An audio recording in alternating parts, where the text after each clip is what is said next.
Nakakapagod. Ito nga pala, Hazel. Ang dami mo lang activity na kulang ah. Ano nangyari? Bakit may problema ba?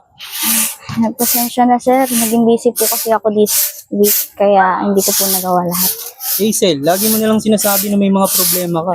Kailangan mo yun. Hindi ka makakapasa pag hindi mo na kumpleto yun. Huwag kayo mag-alala sir.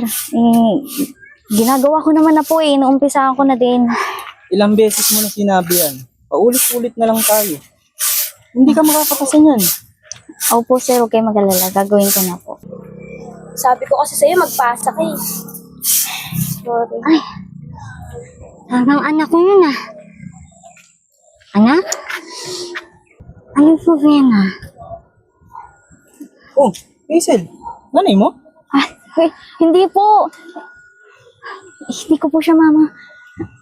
Nasa ibang bansa po yung mama ko. Saka sino po ba kayo? Hindi ko po kayo kilala. Anak, ako ang nanay mo. Teka, wag nga po kayo magpatawa. Tsaka, di ko po siya mami. Anak, ba't mo naman ako pinakahiya? Pwede ba? Tumigil nga po kayo dyan. Nasa ibang bansa po yung nanay ko. Hazel, paliwanag mo sa akin to. Sabi mo sa akin, nasa ibang bansa ang mama mo. Eh, sino siya? Hindi ko po talaga siya kilala. Be, umalis na kaya tayo.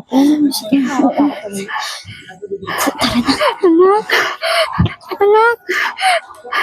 Anak.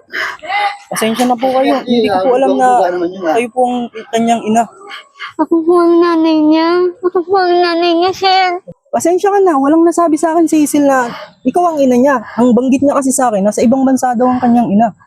Naku, sir. Ako po ang nanay ni Hazel. Ako po ang ina niya. Alam niyo ba na marami na siyang subject na hindi na ipapasa sa akin? Naku, Marami na siyang kulang. ganun po ba? Pwede siyang mabagsak this year kung hindi niya makukumpleto lahat ng kanyang mga subject. Naku, pasensya na po kayo sa batang yun. Medyo may pasaway po kasi ugali eh. Pero, huwag po kayong mag-alala at paaalalahanan ko po siya.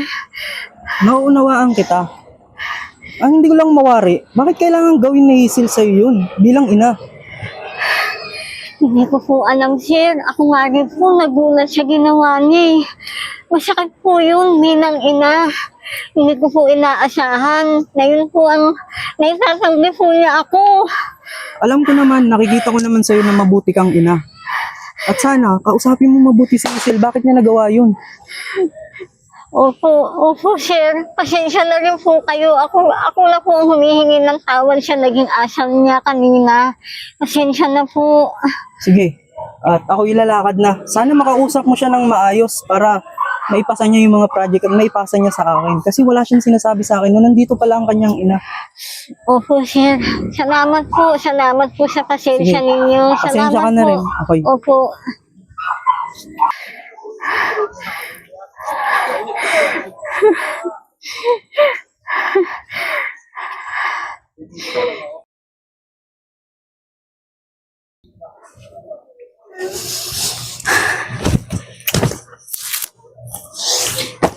Nay, ano na naman yung ginawa niyo?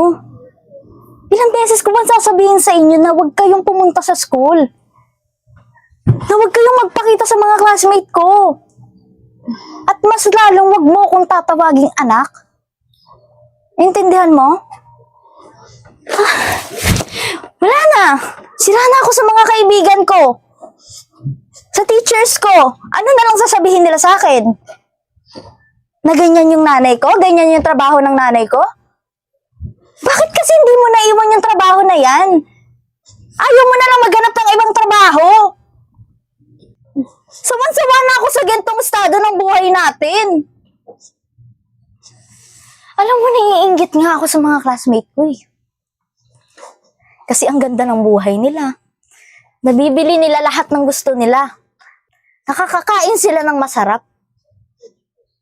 Pagdating sa'yo, 20 pesos, hirap na hirap kang ibigay sa akin. Ngayon naman, hanggang dito na lang ba tayo?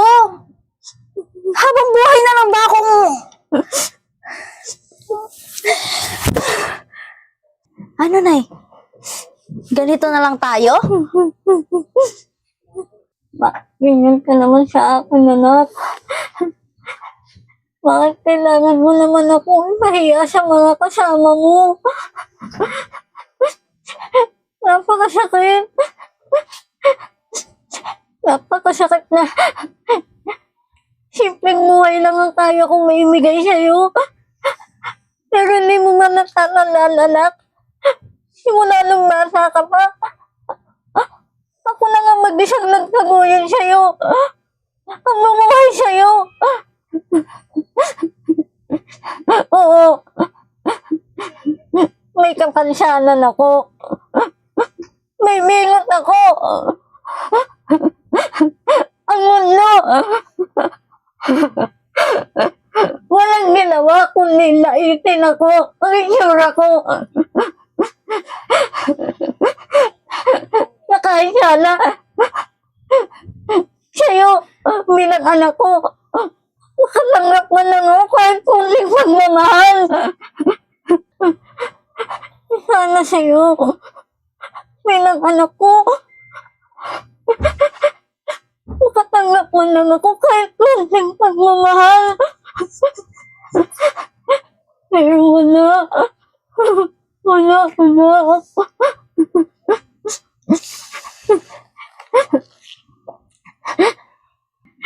Simula nung maliit ka pa, ako lang ang mag-isang nagtaguyod sa'yo. Ang bumuhay sa'yo. Wala akong naging karamay. Lahat ng klaseng trabaho, pinasok ko para lang may taguyod ka, anak.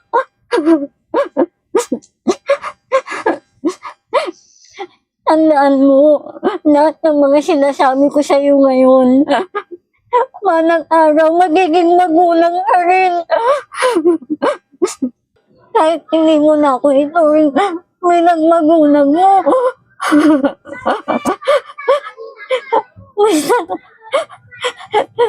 Gustuin mo lang ako bilang tao.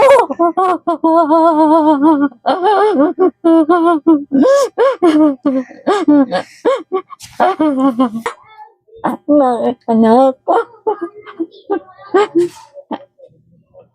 Kahit kailan ba? Kahit ngayon. Hindi pa rin ba ako pwedeng maging masaya?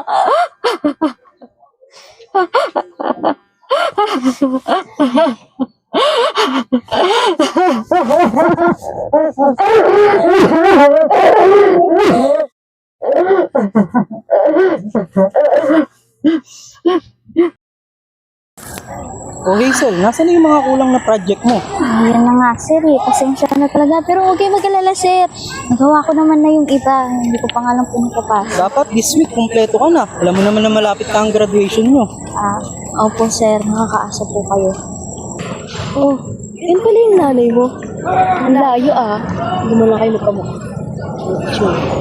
Hindi siya nahiyang sabihin na nanay siya. Kaya lang, miss. Bakit ganyan naman yung asal mo sa nanay ni Hazel? Kahit ganyan lang yung trabaho niya, marangal naman ang kanyang trabaho. Kaya hindi natin dapat ilalahit mo kung ano man ang estado niya sa nilalagay niya.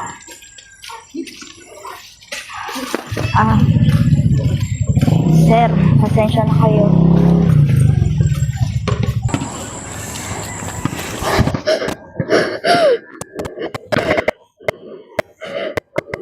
Sorry po.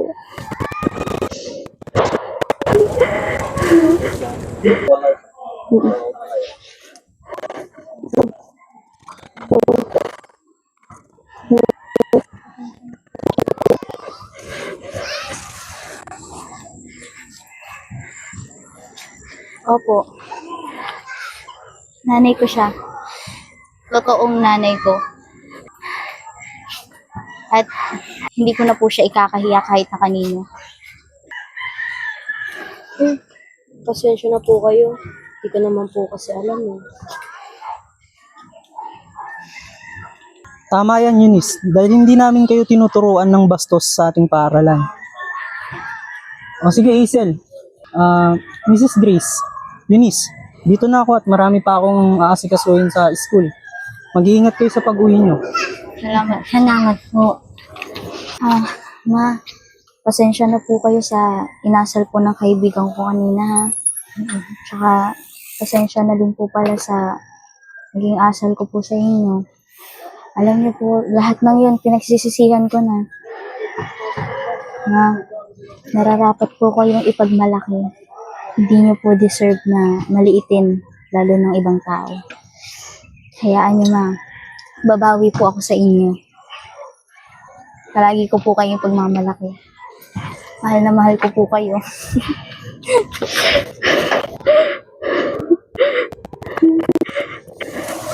Ano siya? Hindi po kayo umiyak. May ipon po ako dito. Yung pambaon niyo po sa akin palagi. Kakain po tayo sa labas. Treat ko po kayo. Tara na po. Sige, anak.